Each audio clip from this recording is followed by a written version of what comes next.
Epidemic of loneliness and isolation has taken a toll on Americans, and the U.S. Surgeon General is calling for action.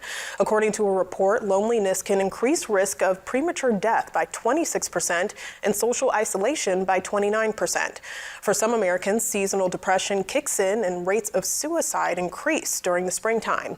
Dr. David Prescott from Hampton Psychological Consultation says loneliness can actually damage not only your mental health, but your physicality as well.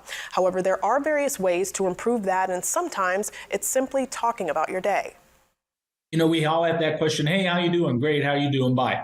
Yeah, stop right there. Tell somebody just one little thing. You don't have to tell them your deepest, darkest secrets. Tell them something that's on your mind that day, that's a concern for you, that's a joy.